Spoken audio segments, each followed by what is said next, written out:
califica, son falsos, y que usurpó su identidad de un mayordomo que Cortés tuvo a su servicio, un tal Bernardino del Castillo, y cuyo segundo apellido se añadió Bernal Díaz para crear confusión y la idea de que había sido cercano a Cortés. O sea, hasta ese punto llegamos, pero lo dice, ¿no? O sea, digo, lo dice entre otras muchas otras cosas.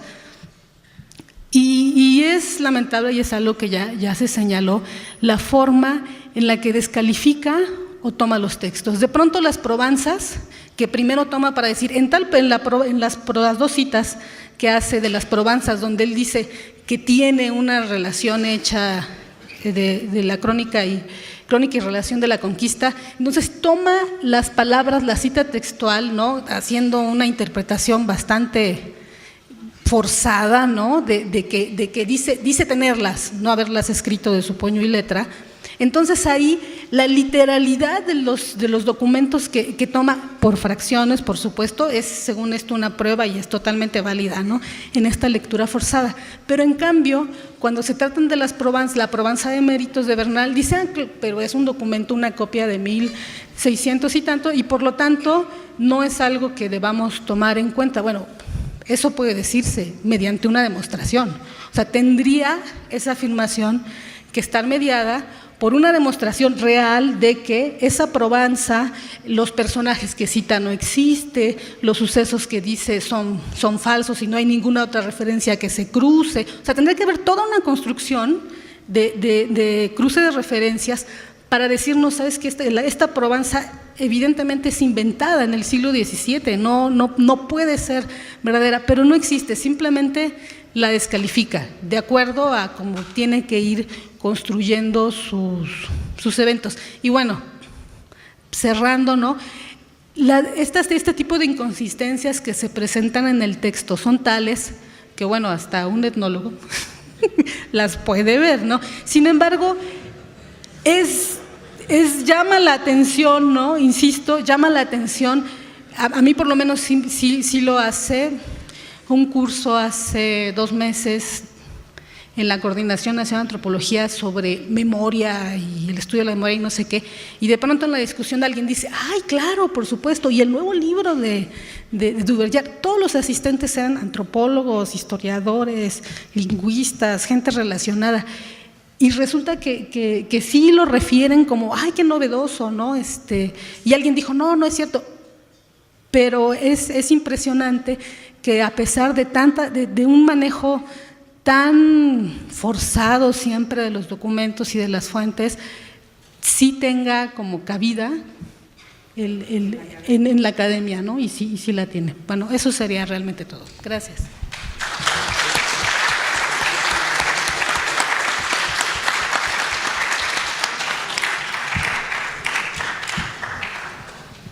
Bueno, supongo que habría preguntas, pero las hacemos al final, porque de hecho son preguntas a todo lo que se dijo en la mañana, ¿no? Ahorita vamos a seguir.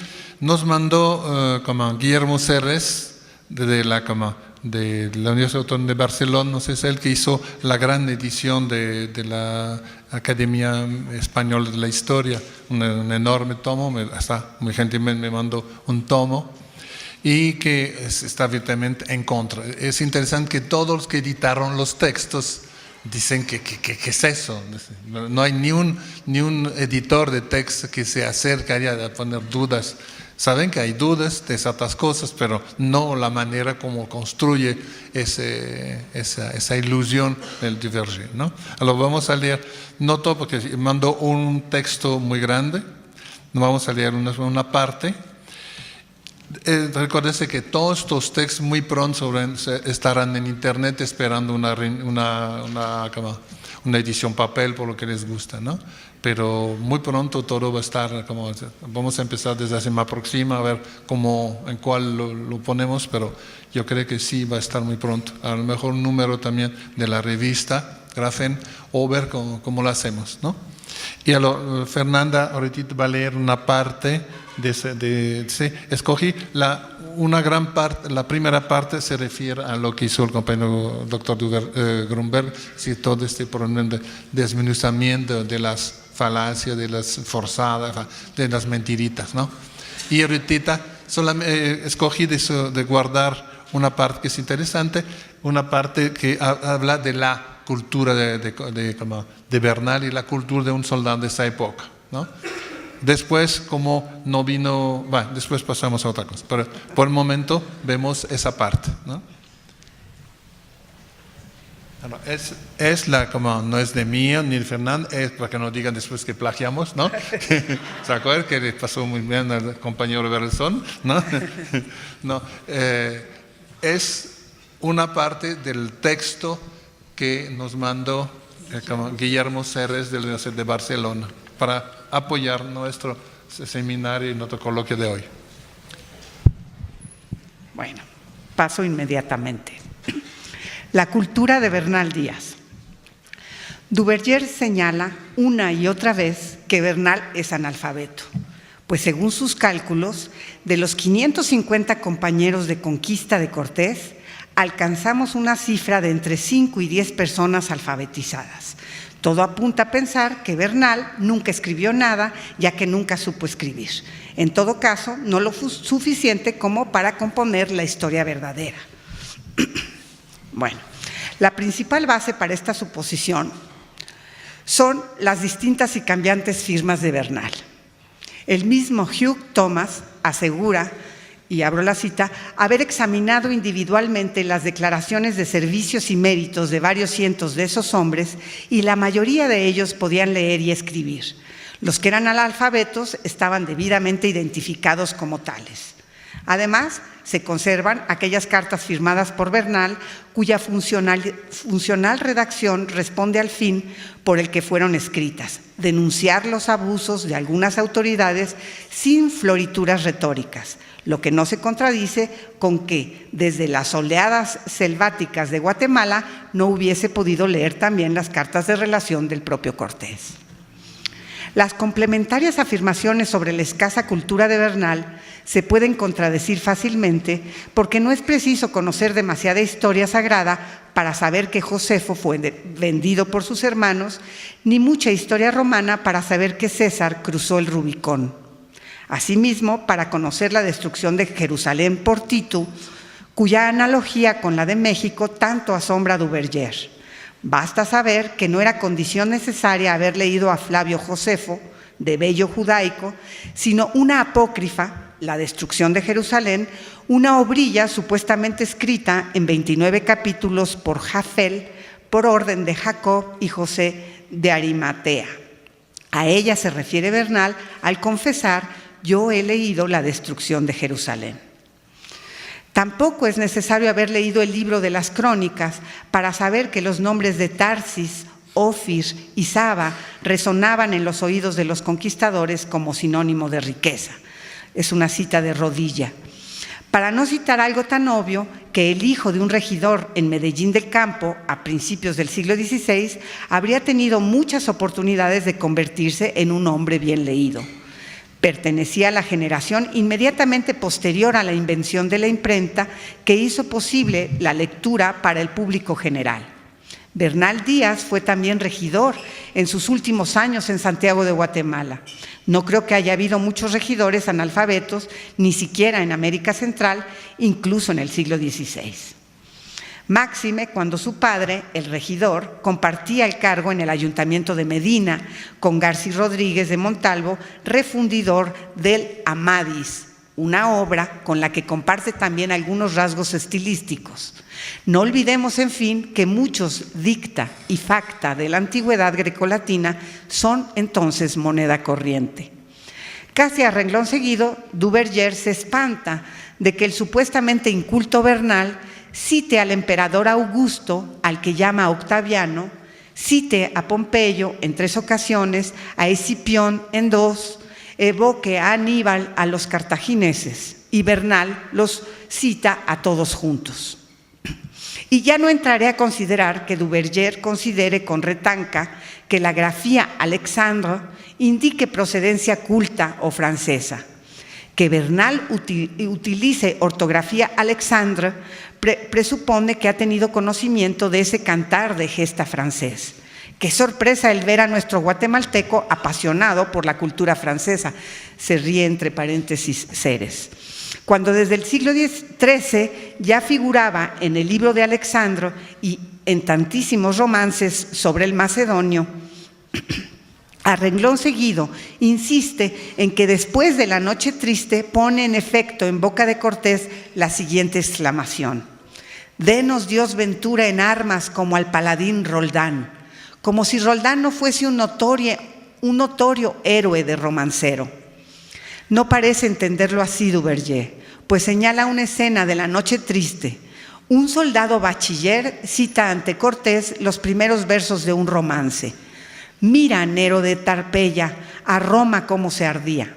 Lo trae a colación para dudar que sea común para todos y así denunciar la impostura de Bernal, que según él, por su rústica candidez de encomendero guatemalteco, no podía atesorar esos brillantes ejercicios de estilo. Cualquiera que conozca el romancero viejo sabe de su amplia difusión, recitado, cantado, en pliegos sueltos, en romanceros generales o en particulares, en piezas teatrales, etc., por todas las capas sociales y estamentos culturales. A pesar de todo, afirma rotundamente que estamos muy lejos de la cultura popular.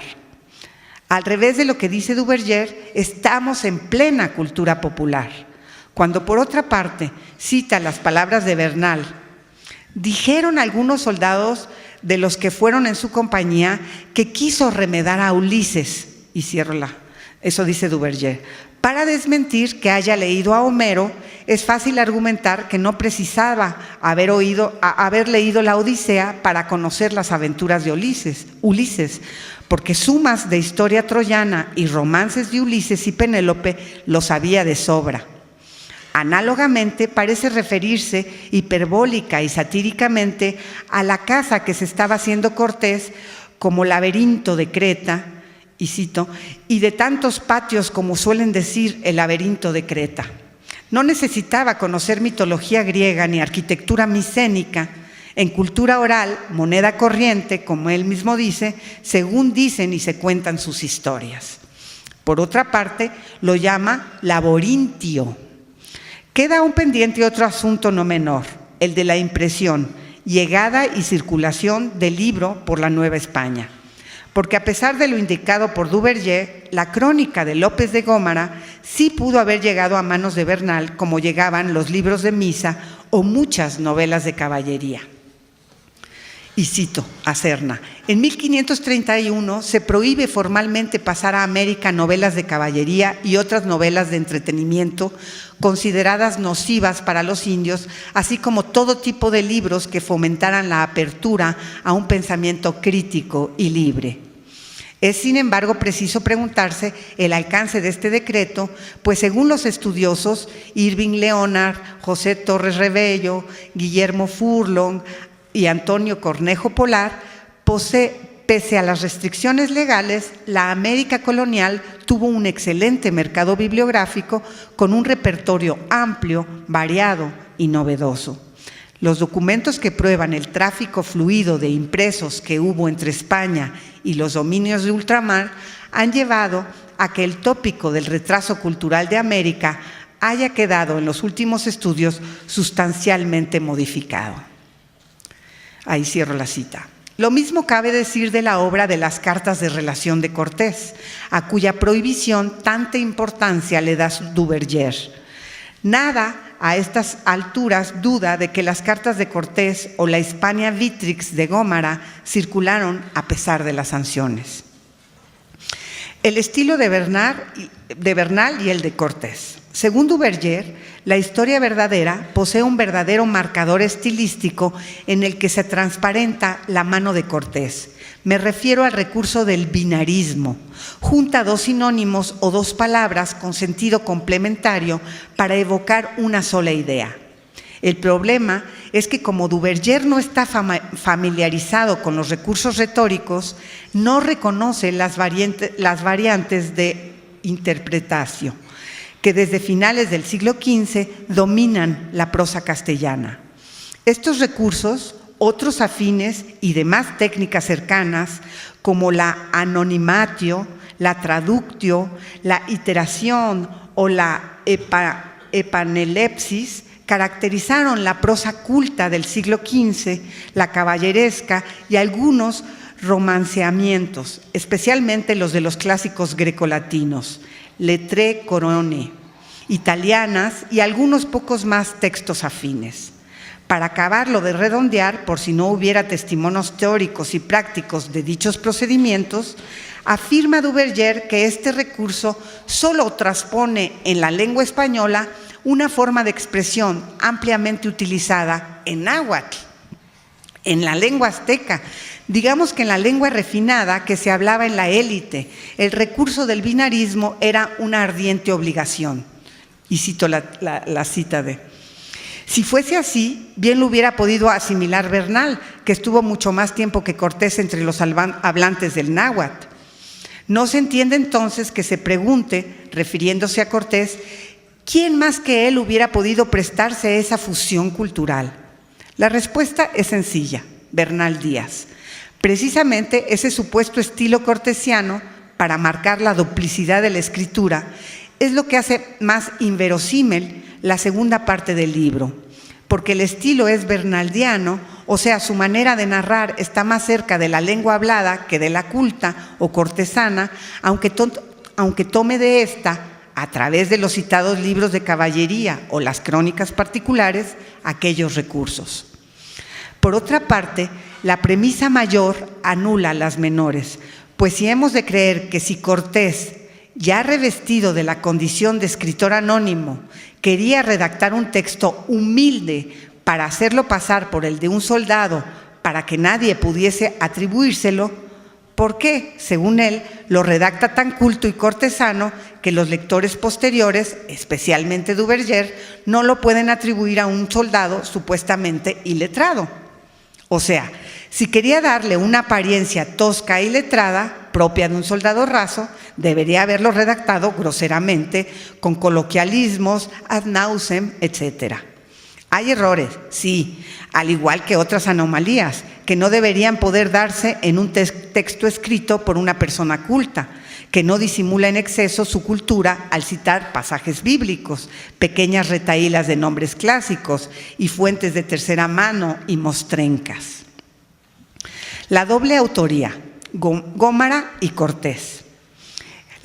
Esa duplicidad que plantea Duverger es la derivada de un reparto de papeles, a partir de los datos de Cortés y de otras crónicas. Gómara redactará la suya como cronista profesional, Cortés la suya. La única persona que sabía lo que estaba pasando era un primo de Cortés que eventualmente era su abogado, Fray Diego Altamirano, con una reducida corte de seguidores y ayudantes. Cuando el tribunal ese trasladó en 1546 a Madrid y luego a Sevilla, Cortés le fue a la saga, acompañado por Fray Diego Altamirano. Más adelante, con su obra terminada, se alojó en casa de un amigo de Castilleja de la Cuesta, Sevilla, donde murió el 2 de diciembre de 1547. Duverger justifica la doble redacción porque, y lo cito, sin esa publicación, la apologética crónica de Gómara, la argumentación estrella de la historia verdadera perdería evidentemente todo su sabor y todo su sentido. La cierro. Pues al redactar la suya, Cortés en Valladolid, entre 1545 y 47, la hará contrastar vivamente con aquella, como si fuera de un viejo conquistador resentido contra su otrora capitán. Tanta es la habilidad que el autor de la verdadera historia, o sea Cortés, dosifica a la perfección el sutil equilibrio entre la preponderancia dada a Cortés y la apropiación colectiva de la conquista por su tropa. Incluso apostilla que la redacción es tan críptica que ni siquiera Gómara parece conocer la otra redacción. Abro la comilla. Además, todo lleva a pensar que Gómara no haya sido informado de las actividades literarias nocturnas del marqués. Este espera de su capellán una crónica exterior, distanciada. Implicarlo en la versión sensitiva hubiera hecho fracasar el plan. Y cierro la comilla de Duverger. Pero como bien señala Delgado, lo curioso del caso es que en ninguna de las críticas del libro que he leído se menciona que Bernal no es en modo alguno complaciente con la figura de Cortés, ya que tras decir que era un gran hombre y un gran jefe, le pega puntadas sin parar, algunas de ellas muy graves, como la ejecución de Cuauhtémoc, estuvo muy mal hecho, entre paréntesis. No tendría sentido que Cortés tirara tantas piedras sobre su propio tejado y esto desmentiría por sí solo el argumento central de Duverger. Para que no quede ningún cabo suelto, la difícil explicación del estilo, ora sencillo, ora épico, ora culto, ora cercano al náhuatl, es análoga a la rocambolesca del doble viaje del libro, de Sevilla a México, de ahí a Guatemala, que no pueden ser probados en absoluto. La cerró anónima y acabó siendo apócrifa, o sea, atribuida a un tal Bernal del Castillo 20 años después y en Guatemala. Quedan muchas preguntas pendientes. ¿Por qué no se publicó la de Gómara hasta 1552, a pesar de estar concluida hacia 1546? Pues, y cito a Duverger, porque Cortés anticipó las diatribas contra su cronista, patentado, fundándose sobre el texto todavía en estado de manuscrito. Porque tardó 20 años Cortés en enviar la suya a América, porque desde 1562 y sin que conozcamos a los promotores, un escenario alternativo cobra vida, la restauración del poder cortesiano por medio de sus 3 herederos varones. No hay ningún indicio